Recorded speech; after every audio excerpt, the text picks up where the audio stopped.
नमस्कार और अभिवादन स्वीकार करें कॉकरोचों की तरफ से। आंदोलन हो रहा था, कोर्ट से आदेश आया था कि तबीयत की संभाल रखनी है, मगर हम तो एक्स्ट्रा ऑर्डिनरी प्रो है, तो अनशन से ही उठा के ले गए और अस्पताल में भर्ती करवा दिया। और ऐसा बोल रहे हैं कि ये कोर्ट का ऑर्डर था।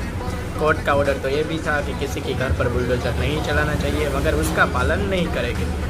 कोर्ट के तो कई सारे ऑर्डर आते हैं, मगर उसको हम घुल मिलकर पी जाते हैं। मगर आज हम बात करने वाले हैं कि इसरो से करीबन 100 साइंटिस्ट निकल गए, मगर हमारे मंत्री कहते हैं कि उससे कुछ फ़र्क पड़ने वाला नहीं है। वैसे तो 22 छात्रों ने आत्महत्या कर ली, फिर भी कुछ फ़र्क नहीं पड़ने वाला है। और कितने सारे खेडूतों जो किसान हैं हर बार आत्महत्या करते रहते हैं, फिर भी किसी को कोई फ़र्क नहीं पड़ता है। सड़क दुर्घटना में सबसे ज़्यादा वर्ल्ड में हमारे यहाँ लोग मर रहे हैं, फिर भी किसी को कुछ फ़र्क नहीं पड़ रहा है।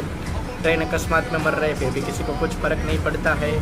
और जो एरोप्लेन अहमदाबाद में क्रैश हुआ था, जिसमें सभी के सभी और एक बचा था, यात्री मारे गए थे, फिर भी किसी को कुछ फ़र्क नहीं पड़ा। उसकी जांच का क्या हुआ वो सब कुछ किसी को पता नहीं चल रहा। यहाँ पे जान की कीमत सरकारी मुताबिक 2 लाख रुपए से ज़्यादा नहीं है। तो वैसे ही यहाँ पे रहने वाले और जिसकी रीढ़ की हड्डी 2014 से पहले टाइट थी, मगर 2014 के बाद झुक गई है, ऐसे बड़े बड़े सितारे भी हैं। और कोई तो ऐसा कह रहा था कि 3 इडियट तो उस पर बनी ही नहीं है, सोनम वांगचुक के ऊपर।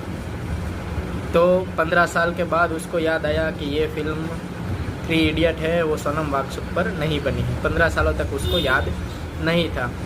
तो आपको पता ही होगा कि अमेरिका में भी ऐसा होता है, मगर वहाँ पे कई सारे एक्टर हैं जिसकी रीढ़ की हड्डी बहुत ही टाइट है, तो वो ऑस्कर लेने जाते हैं, तब भी ट्रम्प को जेनोसाइड के लिए कर देते हैं कि ट्रम्प के वजह से जेनोसाइड हुआ। अभी युद्ध हो ही रहा है। हमारा चाबहार पर जो टावर था उसने अमेरिका ने पूरा नेस्तो नाबूद कर दिया, मगर हमसे मुंह से चू नहीं निकलेगा।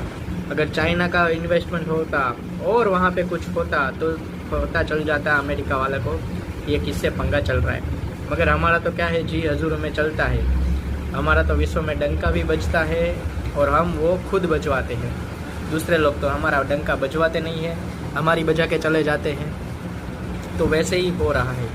जियो पॉलिटिक्स भी काफ़ी करवट ले रही है, और हमारे यहाँ की पॉलिटिक्स तो इतनी ख़राब है, वो आपको पता ही है। अगर ईडी की रेड पड़ने वाली है और दूसरे दिन ही वो वॉशिंग मशीन के घुल मिलकर बीजेपी में शामिल होते हैं। कोलकाता में एमएलए को ऐसे ही हुआ, रेड पड़ने वाली थी और दूसरे ही दिन बीजेपी